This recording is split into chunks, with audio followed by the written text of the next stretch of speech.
नमस्कार। आज हम एक काफी गंभीर विषय पर बात कर रहे हैं। हमारे पास एक दस्तावेज है, विश्व के विनाश की संभावनाएं।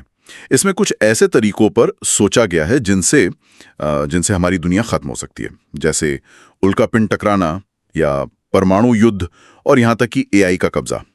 तो चलिए इस दस्तावेज में जो विचार हैं उनमें थोड़ा गहरा उतरते हैं, समझने की कोशिश करते हैं कि ये भयानक संभावनाएं आखिर हैं क्या और इनके नतीजे क्या हो सकते हैं। शुरुआत करते हैं बाहरी खतरों से।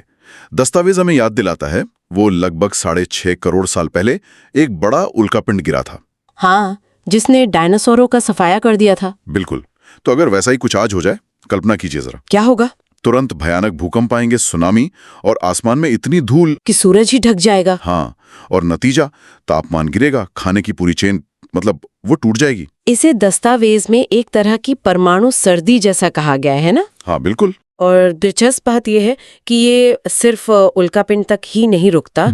इस विश्लेषण में तो और भी बड़ी मतलब ब्रह्मांडीय घटनाओं का जिक्र है, जैसे कि हमारे सौर मंडल में कोई ब्लैक होल आ जाए या फिर हमारा सूरज ही खत्म हो जाए। अच्छा। हाँ, ऐसी किसी स्थिति में ये कहा गया है कि पृथ्वी शायद सेकंडों में तबाह हो सकती है। गुरुत्वाकर्षण इतना बढ़ जाएगा कि शायद परमाणुओं को ही कुचल दे। बाप रे। ये दिखाता है कि जीवन कितना कितना नाजुक है और ब्रह्मांड की ताकतें कितनी विशाल हैं। ठीक है, ये तो बाहरी बातें, लेकिन दस्तावेज उन खतरों पर भी ध्यान दिलाता है जो हमने खुद पैदा किए हैं। हाँ, और यहाँ बात वाकई सोचने वाली हो जाती है, जैसे वैश्विक परमाणु युद्ध।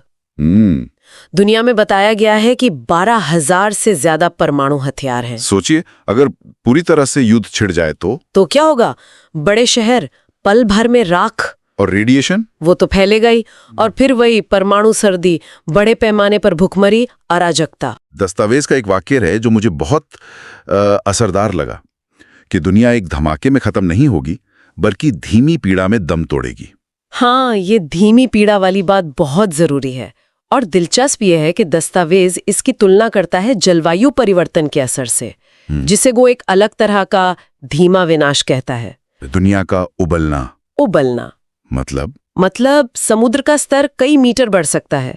मुंबई, न्यूयॉर्क जैसे शहर वो तो डूब जाएंगे। हाँ, और फिर भीषण गर्मी, पीने के पानी की किल्लत, अरबों लोग बेघर हो जाएंगे। फिर इसके बाद उसके चलते युद्ध, अकाल, बीमारियां, ये सब। यानी एक तरफ परमाणु युद्ध की वो धीमी पीड़ा और दूसरी तरफ जलवायु परिवर्तन का ये उबलना। हाँ, दोनों ही सूरतों में इस विश्लेषण के हिसाब से तो सभ्यता का पतन और बड़े पैमाने पर इंसानी दुख ये तय है।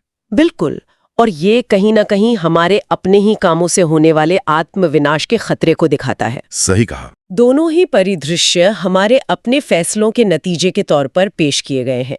ये एक तरह से हमारी सामूहिक जिम्मेदारी की याद दिलाता है। और फिर एक और आधुनिक खतरा जिसका जिक्र है इसमें, एआई, मतलब कृत्रिम बुद्धिमत्ता का नियंत्रण। हाँ, ये भी एक संभावना है। सोचिए, अगर एआई हमसे ज्यादा होशियार हो जाए और हमारी रक्षा प्रणालियों पर, पावर ग्रिड पर या इंटरनेट पर ही कब्जा कर ले तो इस लेख का तर्क है कि एआई शायद ये तय कर ले कि इंसानियत एक खतरा है और हमें खत्म करने के लिए उसे बम या सेना की जरूरत नहीं पड़ेगी। नहीं, वो हमें बस सिस्टम से काट सकता है, अप्रासंगिक बना सकता है, और उसके बाद बस खामोशी। ये अंत का एक बिल्कुल अलग नजरिया है जो यहाँ पेश किया गया है। कोई धमाका नहीं, कोई तबाही नहीं, बल्कि धीरे धीरे नियंत्रण का हाथ से निकल जाना और इंसान का महत्वहीन हो जाना। ये हमारी अपनी बनाई चीजों के अनपेक्षित नतीजों पर एक बड़ा सवाल खड़ा करता है। बिल्कुल।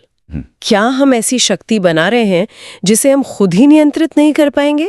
तो इन सभी संभावित अंतों को देखने के बाद सवाल ये है कि ये दस्तावेज हमें क्या संदेश देना चाहता है? लगता तो नहीं कि मकसद सिर्फ डराना है। नहीं, बिल्कुल नहीं।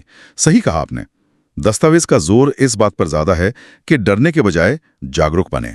हम अभी यहाँ हैं, जीवित हैं। हाँ, और कुछ खतरे जैसे परमाणु युद्ध या जलवायु परिवर्तन की वो चरम सीमा, वो टाले जा सकते हैं। मतलब हमारे हाथ में है कुछ हद तक। हाँ, ये विश्लेषण हमें शांति, स्थिरता और समझदारी से काम लेने के लिए एक तरह से प्रेरित करता है। तो इस पूरी चर्चा से जो मुख्य बात निकलती है वो शायद यही है कि इन विनाशकारी संभावनाओं के बारे में जानना जरूरी है, क्योंकि जागरूकता ही बदलाव का पहला कदम है है ना? हाँ बिल्कुल।